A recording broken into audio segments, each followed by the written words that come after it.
Yo, Hey man, what's going on? how's it going? I'm doing alright, how about you? I'm alright. Did you do that interview today? Yeah, fucking like 3 hours.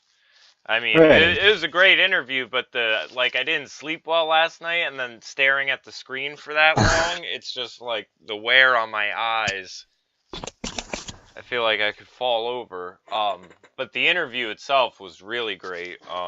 Guy was really smart, and originally when I thought I was going to do like videos on culture and the arts and media and stuff like that, like I kind of thought I would focus a lot on the art, but this interview we focused a lot on like the politics on what's going on in the culture and how we really need to build new infrastructure and stop trying to expect liberals to support conservative artists, and conservatives have to like invest money in the arts and whole bunch of stuff. I'm gonna have a few versions of it uploaded and put out and everything. Yeah, it sounds really good. And Sounds then great.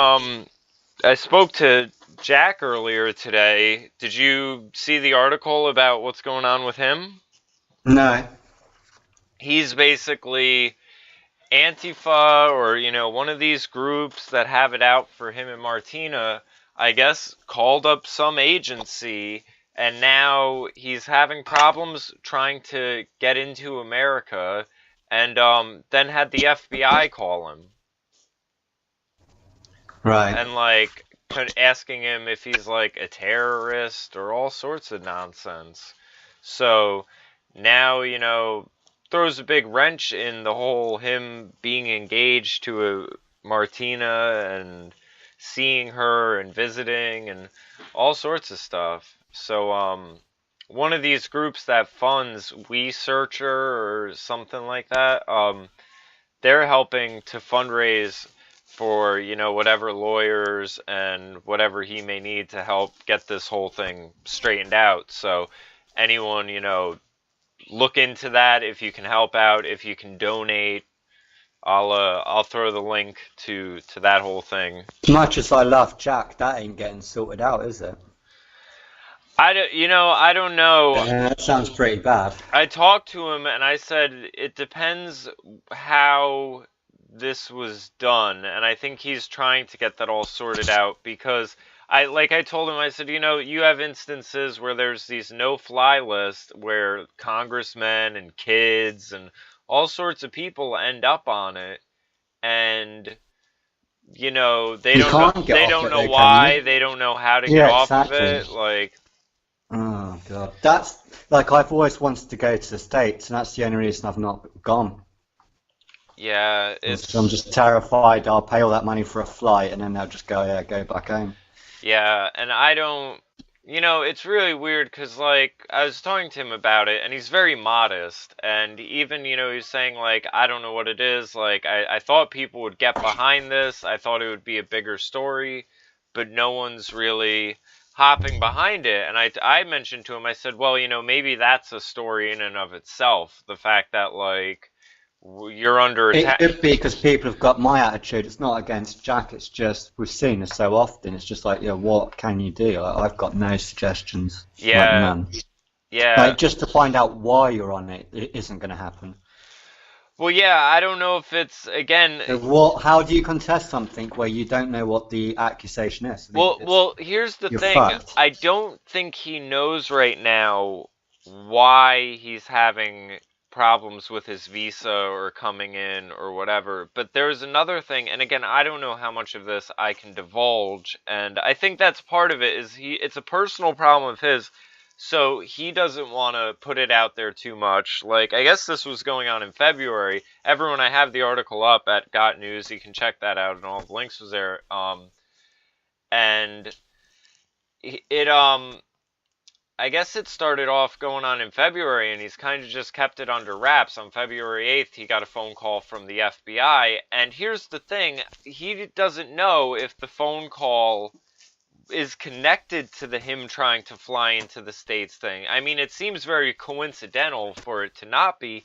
He also mentioned, though, when he came to the States before, and again, I'm Jack, if you see this, I'm really sorry if I wasn't supposed to reveal this little bit, but he had mentioned being over here before and being like, being on like 20 some odd flights for a short little bit, you know, with crossover flights and whatever else, and being randomly stopped by the TSA 20 times. And he's like, that's not random, right? Like, they say it's a random screening. He's like, but I was brought aside, brought in a room, questioned, why am I going to CPAC, this, and that. I said, if it's 20 out of 20, there's no way in hell that's random. That's ridiculous. So, I don't know if he's been on one of these lists for a while, and then, you know, whatever is going on, or if they're just... But that's part of why the fundraising, like, he needs to figure this out, and in order to know how to marry Martina. Part of it is they're Yeah, that's what I was going to say. I'll have to get hitched to an American. they're saying, they're trying to claim their relationship is a sham, and it's like, I told him, I said, it's so obnoxious because you know the people who are causing these problems are all for illegal Mexicans coming in here, getting married to someone for citizenship. They just, they view the law, they don't want the law enforced across the board. They want everyone to be able to break the law, and then they just want it enforced upon the people they don't like. They want it used as a weapon rather than it being the standard. And it's crazy, and I feel so bad for him. So bad. I wish I could do something. A future lesson, I don't know if this would have helped, but I always do it now. I book flights on I've got like a really cheap computer, and I use an email that's not linked to me. Computer that's not linked, because there could just be an algorithm when you book the ticket. Maybe. Again, I don't know the details of it all. But again, anyone check out the article, help out if you can. This is crazy. I mean, it's people being fucking attacked and persecuted and oppressed, and yet it's all done by the people who think they're fighting some sort of something or other. And you know, here's the other thing about this. When Jack first started asking me if I would contribute to the CRNT thing, I was like, you know, hopefully this ends up with me being like Michael Savage, where I end up banned from Britain. And I thought of it as, you know, kind of fucking, you know, like a joke, kind of, haha, that'd be funny. But when you see something like that really happen to someone you know, it's like, oh, fuck, that sucks. Like, that's fucking up their life. Like, there's a legitimate reason for him to want to come here and move here. And I guess the only thing you could do is, your only bet is to maybe try the British Embassy in America and the American Embassy in the UK and say, hey, I need to go see my family in America. You could claim your girlfriend's kind of family, couldn't you? yeah. I think, yeah, I don't know if I told you before, but you know, the first time I flew after meeting Alex Jones, I got pulled over by Force Special Branch, and Special Branch is like full on in this country, like that's like James Bond level. Yeah. So they pulled me over, and they weren't nice about it at all. They were like acting really over the top, really like, where are you going? Who are you seeing? What do you do? How do you know Alex Jones? How do you know Luke Dusky? Why did you meet them? What are you doing? Where are you going? Why haven't you got much luggage with you? So I kept answering their questions. And then they fucked off. And another one came back, asked exactly the same questions with the same attitude. So I just threw an absolute wobbly. I was like going, look, you're not fucking John McClane. You're double O dumbass. In this paper here, there's financial crime on the front page. There's actual crime going on. And you're hassling me, asking me the same questions that other fucking dumbass asked. Now, this is ridiculous. I've got one bag. You've gone through it. No, it's just stupid. And they just went, all right, go on your flight then. So, yeah, I went absolutely mental. I'm probably not doing it justice. But anyway, the film review. Yeah. Neon Demon. You're good at picking films. Like I picked E.T. and you picked Neon Demon. Well, it's just because I saw it recently, and yeah, it's something else, huh? Took me a while. Did you see it? Figure it out. Did you see it coming? Like when it's like, oh shit, they're eating this girl, Like it's funny because when you see it, like you sort of at first you get the idea where you're like, oh well, this is obviously like an allegory as for what But I think there's more to the film that you might not be getting. Well, no, I'm saying at first it sort of seems like it's an allegory of the entertainment industry or modeling and everything like that. And then, you know, if you look at it in today's context with this conspiracy theory stuff going on, it almost becomes like very literal, where it like could just be what they're into, and like you might have these, you know, you hear all the time of when Lady Gaga got signed, supposedly she had a friend who was a better musician who she killed, and the friend's mom said Lady Gaga killed my daughter and stole her soul. And like, here, I've got a question for you. Okay. Ready for this? Yep. Who's the neon demon? Which one? Yeah. I don't know. I'd assume the main girl. What, the good girl they eat? Yeah, because there is sort of, you see at the end there is a dark side to her. Yeah, this is it. This is what I got from the film. Shall I try and break it down? Sure. Like, the twist is you'd expect a woman who was like coaching her into the group that she's the neon demon, but what actually happens is a good girl, and what she does is the film starts off very bright, it's got all these bright colours, then it goes blue, and that's when she's introduced to these three other women. They're witches, and what they do is they want to put the demon inside her, and because they've already got it, and the demon is to have that kind of attitude that they have, that beauty will overcompensate what's inside. Yeah. And at first she isn't one of these girls, and that's when she's in the blue purple light. But when she puts the gold on her, that's when she embraces the demon. And if you notice, on the first night when she goes on that date, she points to the moon. Uh-huh. That's the beginning of her sort of starting the ritual on herself, and that's what the girls are doing. They're witches, and they're putting the spell on her. And then, you know, there's the scene at the end of it after they eat her, where the one girl's like having her period over the moon in that sort of ritual. Yeah. Well, so when she has the first date, they're having the moon, and she brings the moon. She kind of like holds the moon. That's what you do at the beginning of the ritual, don't you? You do something with regards to a full moon. And bring it in. That's the first cycle, and the spell ends when she dies, which is the moon again. The moon's done a full cycle. Yeah. And whilst the moon's done a full cycle, she's done a full circle in herself, where she ditches the boyfriend, to be vain and be into beauty. She's like, no, fuck you. I'm going to go with the new people. And that's why they know it's time to eat her, because now the demon's inside her.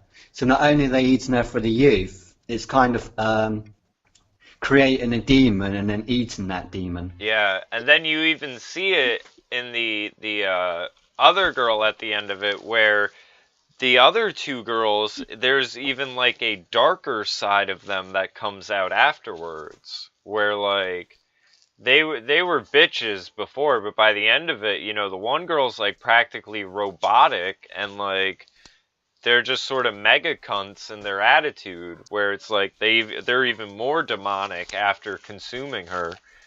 I didn't, you know, when I first saw the movie, I didn't even like see it going the fucking cannibal witchcraft route.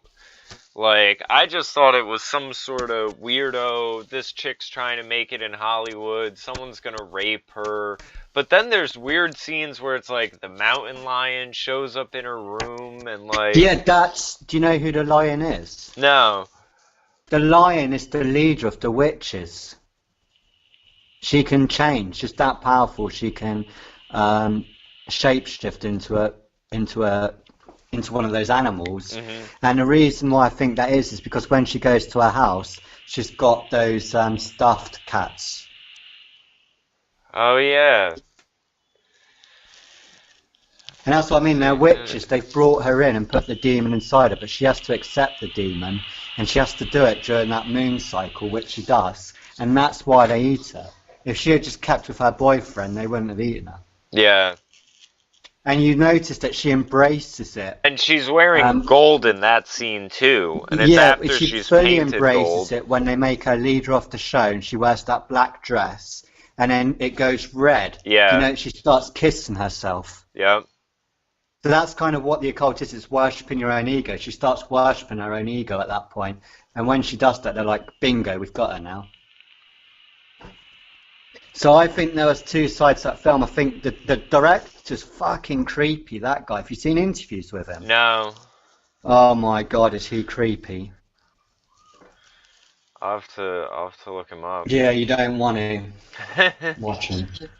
But yeah, I saw this movie because it was on, I have Amazon Prime, and it was one of the movies on that. And, yeah, a friend recommended it to me, and then next thing I know, I'm like, what the hell's going on? Because like I said, the whole beginning of it, you're getting the vibe like everyone's a creep, and that someone's going to end up taking advantage of this girl, and you don't know which one it's going to be. Well, no, because they had all those allegories of, was it food? They kept saying to her at the beginning something about, are you food or are you something else? What was it? I don't remember. They were like teasing her about being food. When they're putting the lipstick on, they're going, oh, what flavour lipstick are you as well? And stuff like that. I think she said red rum, which is like, so as soon as they started going down that road, I was thinking, yeah. But yeah, I thought it was clever. It had the two stories. I think the story they're pushing to the general audience is, oh, it's about how, what you said, it that you got, that there's these weirdness in, you know, the Hollywood. But I think the guy who wrote it's a proper occultist and knows how to do rituals. Yeah. It just kind of explains how a ritual goes. With all the colour changes represent a different part of the ritual. So the blue's like, she's innocent. Purple is the temptation.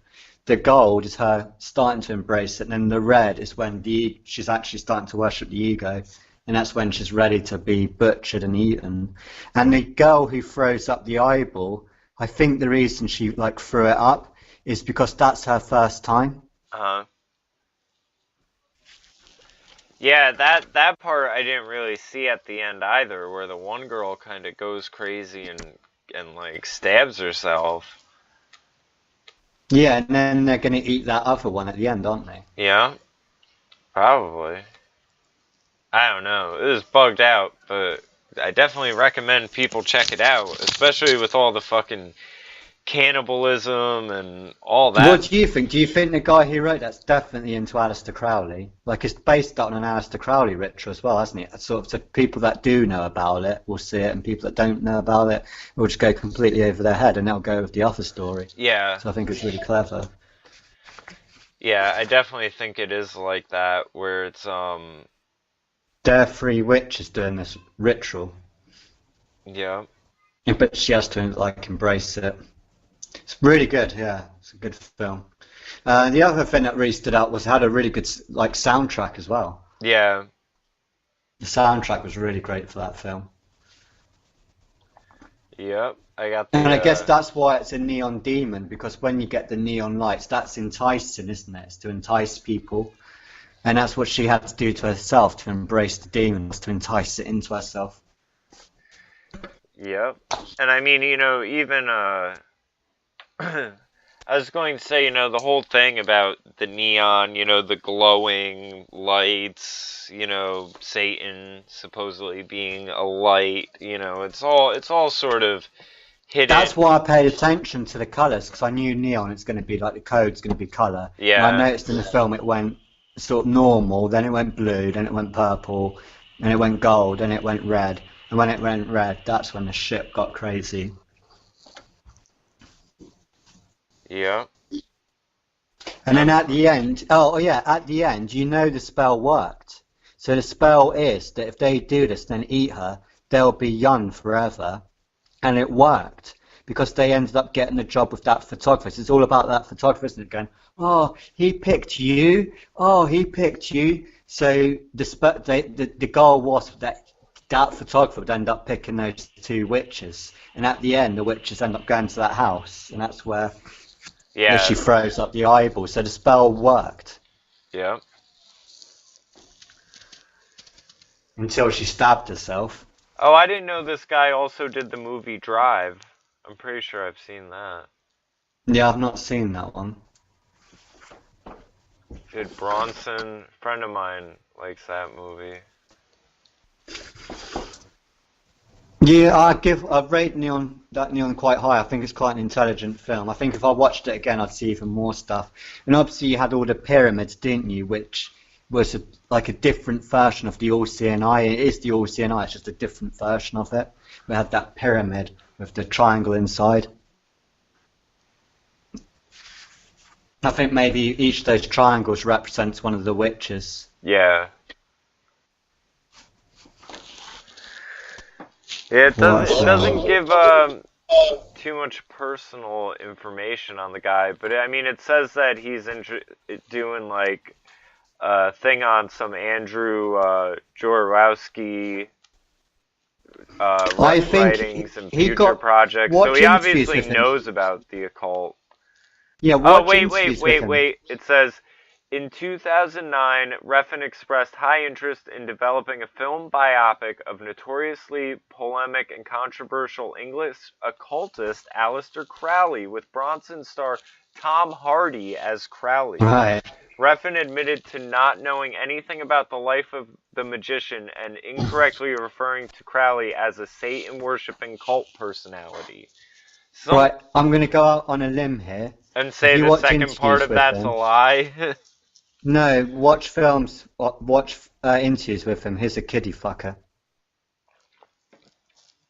He's fucking creepy. Like, he creeps me out more than that film. Like, just, oh mate, you watch it, put an interview of him now. He's like, he gets excited about the necrophilia. Go, what about the necrophilia? So he's going, oh yeah, necrophilia, oh yeah, she's like so trendy.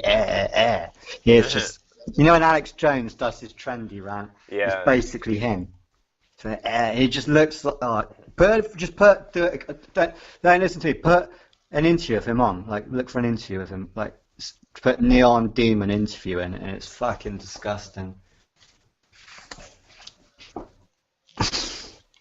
It's like, cannibalism could be the next thing, and I do think beauty is what's important. And that's the other thing, isn't it? It's about whether beauty can override what's inside. And I guess when you get to the future, beauty is going to probably count for more. It's going to have more value. Alright, hold on for a second. I gotta... Yeah, put an interview of him. Am I being harsh, or is that guy just... He's Jimmy Seville level creepy. Like, if I was in a band with him, I would not be on a tour bus with him. I would not be sleeping on a tour bus with him. No way.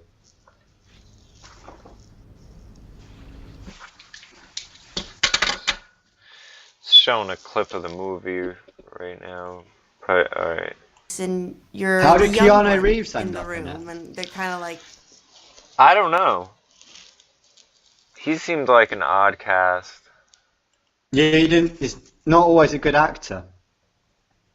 Talking of Keanu Reeves, you ever heard this one? My mate told me this the other night. You know The Matrix? Yeah. He threw this argument my way. Neo isn't the one. Who is the one? Well, they give you clues. The one was born in the Matrix. Was Neo born in the Matrix? No. Is it the baby Trinity's baby? The next clue is... Did he clue knock her up? Well, the next clue is... They give you clues to who it is. And the next clue was that the Oracle... Someone said that the one could change the Matrix with his thoughts. Neo couldn't do that. He could only have special abilities. He couldn't actually change the surroundings. He couldn't change buildings, change cars, and change the environment. Mm-hmm. And what was the other one? That the one would start a war. The one is actually Anderson. You know, and because they also said that the one is the Oracle's child. And when he leaves the Oracle, Anderson, he goes, "Thanks, Mum." So Anderson was born, and he says he was born in the Matrix. That's why he hates humans so much. If you remember, he captures Morpheus, he explains to him. And he's the glitch in the Matrix because he can unplug. Like, he pulls out his earphone and he talks about rebellion all the time. That he was like a rebel. Uh, They gave him all the information, and he kind of didn't accept it. hmm. And he can change the Matrix. So he made his own environments, didn't he? So I think what they're trying to do is the Oracle's clever. She knew that Neo could fight. That Anderson would go after Neo, and then that would start a war. Neo could make peace, and then when Anderson attacks Neo, he enters the Matrix again, and then they take the sort of noughts and ones, the digital aspect of him, and that fixes the Matrix. The glitch is gone. Because Anderson's a breakaway from the glitch. As soon as he connects with it again, everything's fine.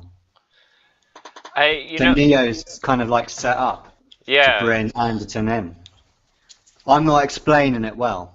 It's fucking complicated. No, but it does kind of make sense. Yeah, I feel like I've heard that theory before. I don't know if it was all those same reasons and stuff, but yeah, I'm just cocking up the explanation, I think.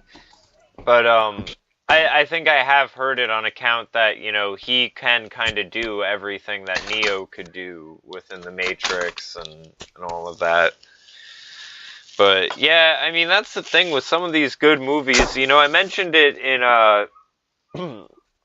my interview I did earlier about the arts and culture, where, when you first came to me with the idea that The Exorcist was about, abuse and, pedophilia and stuff, at first I was thinking about where I was like, they used to do that in movies, where there would be, a subplot, and it would be a commentary on they're my something. favorite types of I said, and nowadays it's just kind of shit blowing up, and what you see is what it is. And I mean, John corrected me, and he said, well, when there is a subplot, it's generally just something darker or degenerative or satanic or something. He said it's not even that there's something, thoughtful. It's something evil if there is one.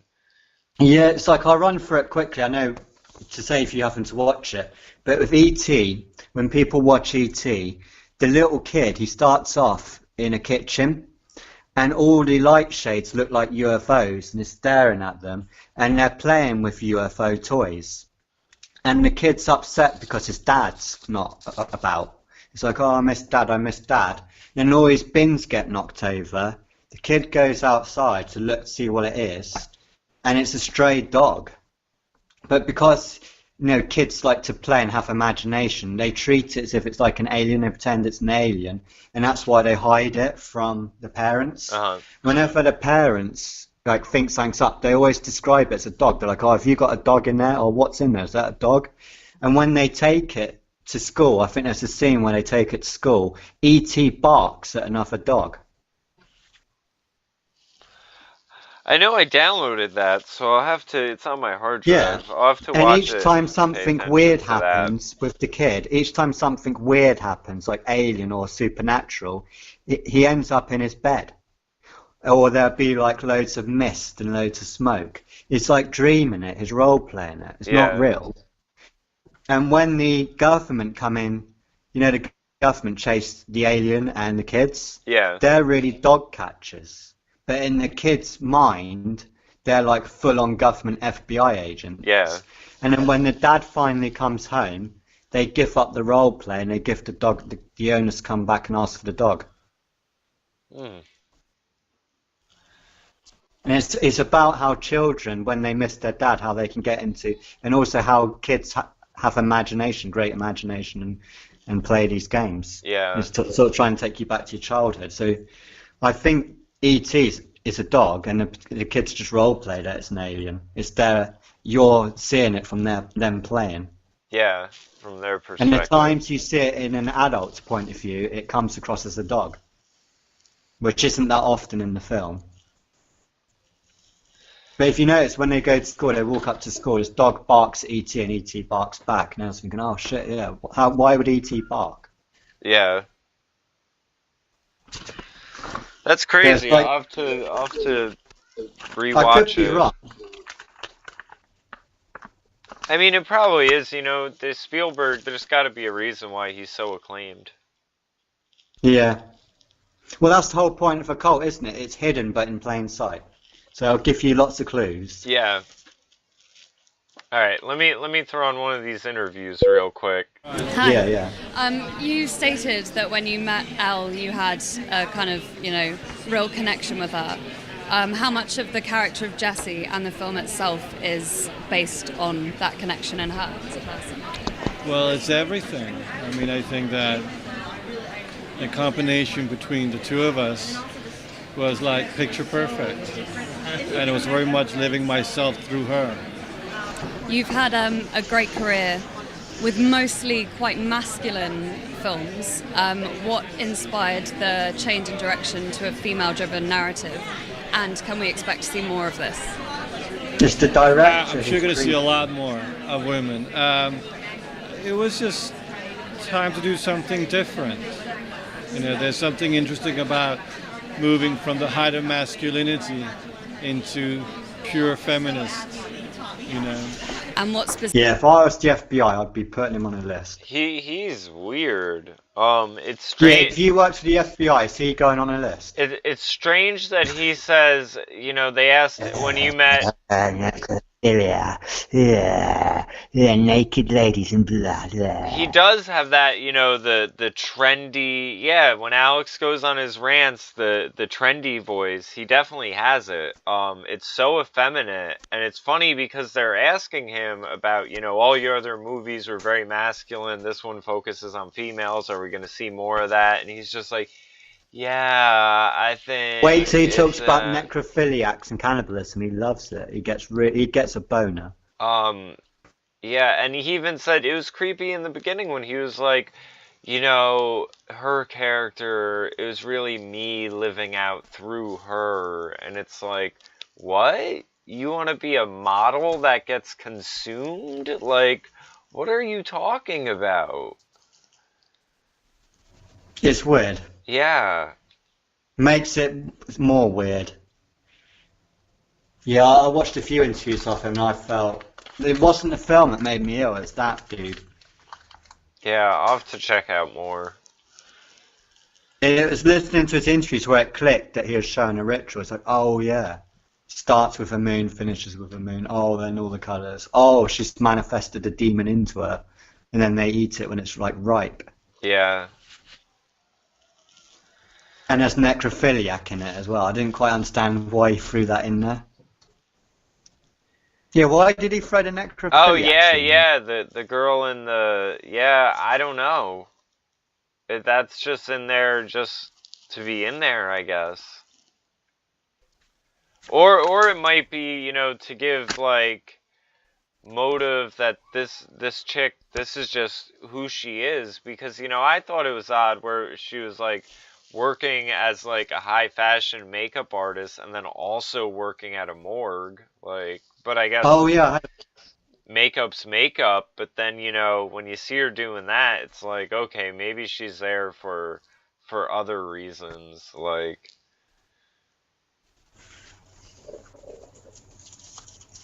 Yeah. There must be a link there about doing a makeup artist for the living and being a makeup artist for the dead. Yeah, but it's still creepy to see, like, someone making out with a corpse and masturbating, like... Because people probably didn't see the other podcast we did, should we quickly talk about the Exorcist theme? Yeah, sure, if you want it. So, in a nutshell, the Exorcist is about this girl, and she goes fucking mental, and then she has all these tests, doesn't she, in hospital? Like, they do tests for her nutrition, they do blood tests, they do psychometric tests, they do brain scans. They can't find anything that's up with her. And it turns out that the mum's dating that fucking creepy guy. And even the mum has a problem with the creepy guy being around. What's that girl's name in The Exorcist again? I don't remember. Megan. I can look it up. Yeah, Megan. Yeah, she has to go at the boyfriend hanging around with Megan, going, I don't like you being alone with Megan. And he acts really creepy. And sometimes when the door's shut and Megan's possessed and she's screaming, fuck you, fuck you, fuck you, it actually sounds a lot like the boyfriend. So maybe it is the boyfriend in the room when the door's closed and the mum's kind of ignoring it.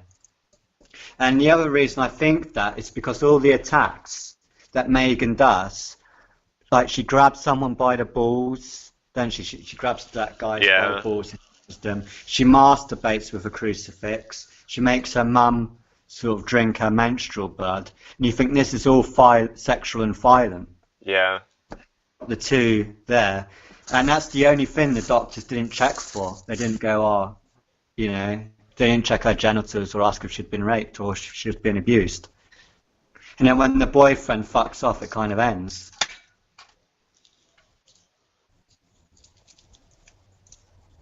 I don't know, I think it's just a small undertone in The Exorcist. I don't think it's all about that. It's obviously a horror film about demonic possession. Yeah. I think there might be that undertone before. It's just weird it had all that sexual violence in it. Yeah. And then the mum going crazy at the creepy guy. Yeah, and then there's a thing Is there anything on Google? Like, go on Google and type in The Exorcist child abuse or something. See if it is right that she's been abused. Because to Megan, it would feel like she was demonically possessed. I mean, I can't imagine what it would be like to be a young girl. And she's at that sexual maturity as well. It's when it starts. It's when she finds. There are things online. Exorcist interpretation. Was the movie The Exorcist really about child rape? The Exorcist, the real meaning behind it. Really? The Reagan sexual abuse theory. Yeah, there are people who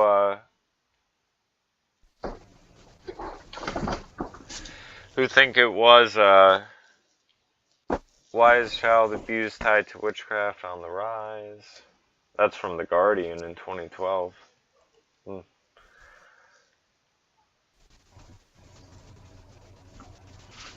Yeah, let's see. While I was appalled by the prospect of an attempted remake of The Exorcist, which is the greatest horror movie of all time, I can support the idea of a miniseries given 4 hours instead of 2. A good director working with the more subtle medium of television could delve into the most important elements of The Exorcist: sex. More precisely, a longer Exorcist could explore the way in which the novel critiques a culture where sex has been degraded and us along with it. I don't know what this article is.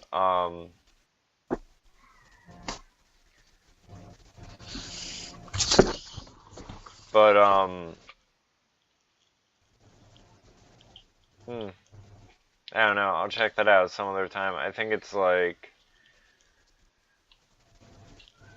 talking about, like, it's giving like a Christian Catholic perspective about, I don't know, about how, loss of,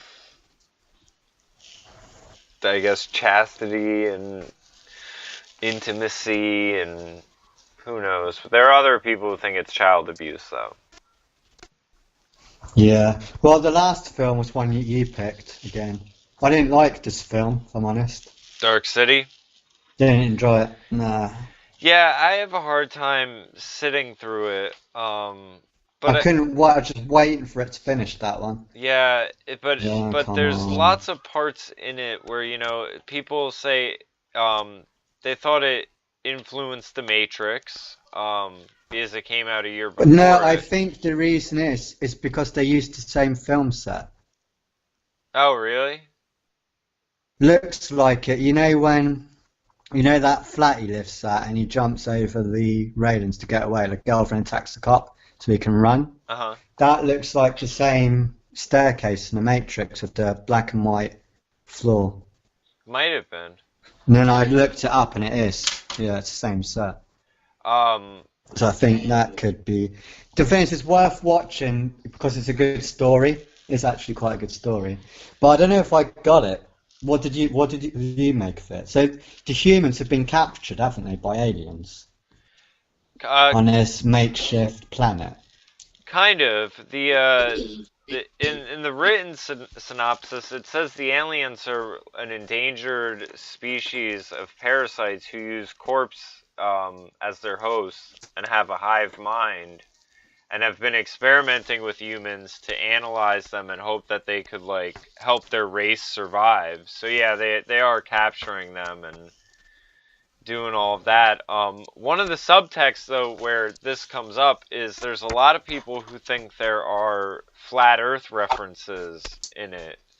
With I saw that. Yeah, with it being in the sort of enclosed, circular dome area thing, that theme.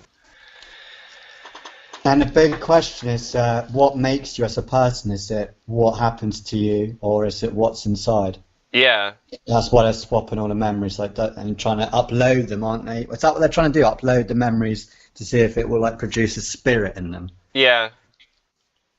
But the weird one is at the end, I guess his girlfriend wasn't his girlfriend. It was that other girl. The girl at the end's different, isn't she? Yeah. Is that right? His wife was someone else? Mm-hmm. Yeah, because they were implanting false memories. Yeah. Yeah, it's a dead weird film. I didn't realise it had Richard O'Brien in it till I looked it up. Yep. And He Jennifer Connelly. hung around with my mate for a couple of weeks. Yeah, hung around with my mate down the road because he works at a theatre, so Richard O'Brien was doing theatre there. Uh-huh.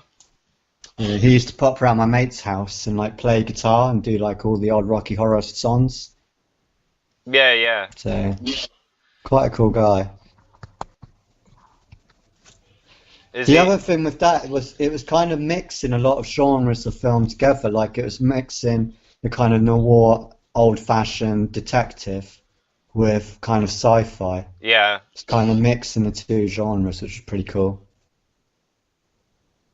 Again, had a pretty cool soundtrack. I don't know who did the soundtrack to it. Let me see. The film soundtrack was released on February 24th. The features music from the original score by Trevor Jones, versions of the song Sway, The Night Has a Thousand Eyes, performed by singer Anita Kesley, Echo and the Bunnymen, over the credits, Gary Newman, and Course of the Empire.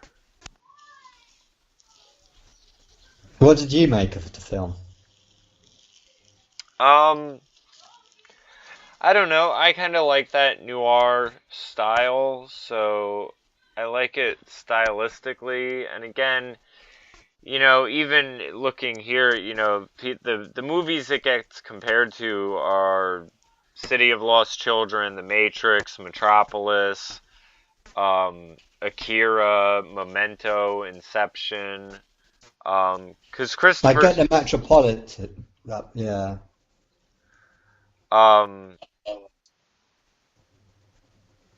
So I don't know. It's weird. What is it down here that I was just reading?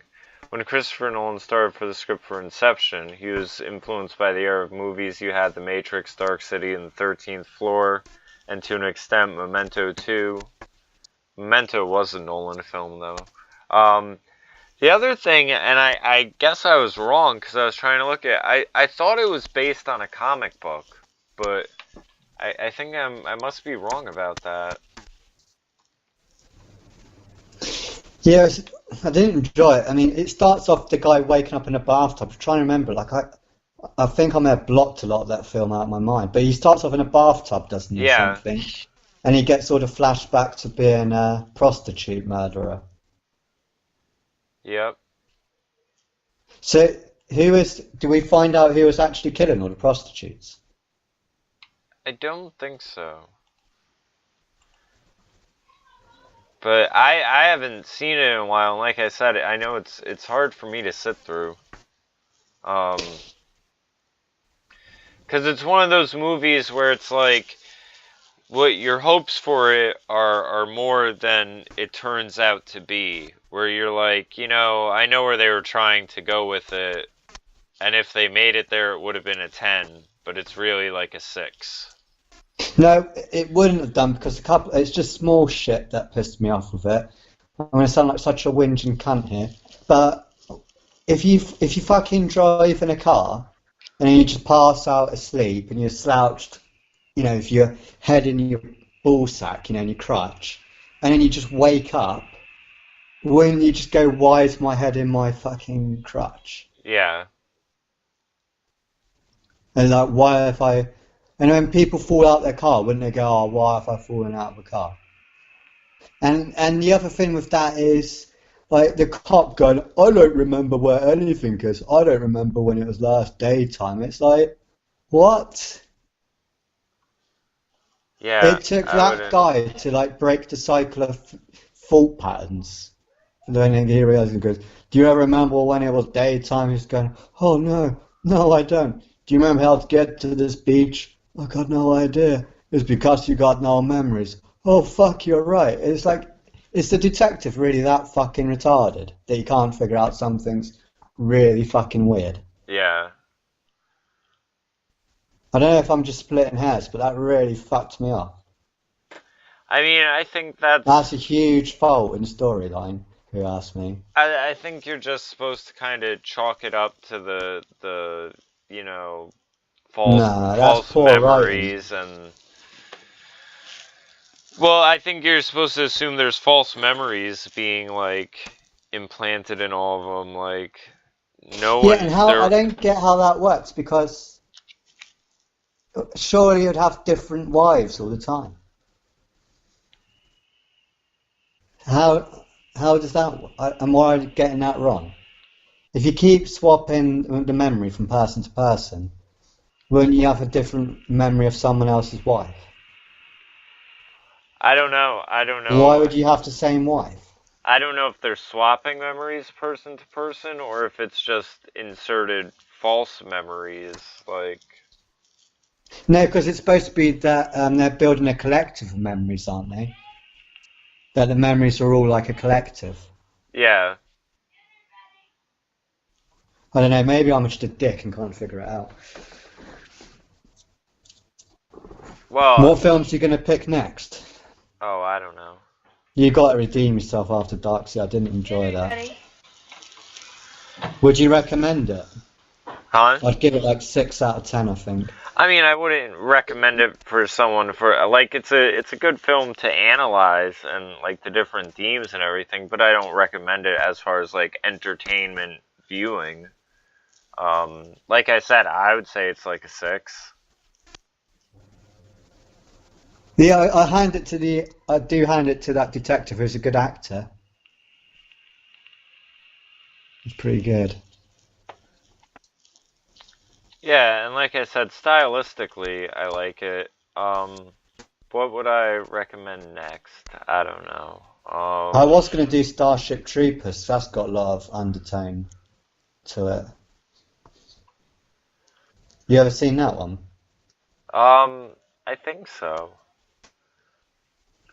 Well, they have to fight all the aliens. Yeah, and it's like a comedy though, right? Yeah. Yeah. I don't know. The one movie. This isn't it, but I own that on VHS, The 13th Floor. That'd probably be a good one to rewatch. Yeah, I haven't seen that. And what was the other one? There was one Bruce Willis was in that I kind of wanted to watch again, The Fifth Element. I've not seen that. I'm sure that's got some stuff in it. Yeah, I've not seen that. So, I don't know. Maybe those. Do you think we're any good at this film reviewing business? I think so. Or should we leave it to the pros?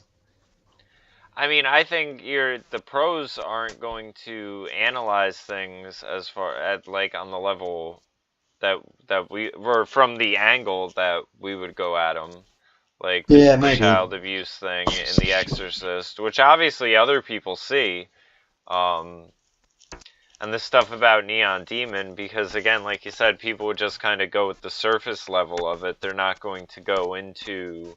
Yeah, I think that they think the woman that's enticing them all is the Neon Demon, but it's not. It's the good girl embraces the Neon Demon. Yeah. And she is the Neon. She becomes evil, doesn't she? She becomes a right little bitch. Yep, and the other girl's wanting to consume that evil and whatnot. But Anyway, I gotta wrap things up and get going because Yeah, pick a nice I have film dinner. next time, like the Muppets or something. You could do Yeah. Dark Crystal or something. I'll think of something though. Throw a nice one in there.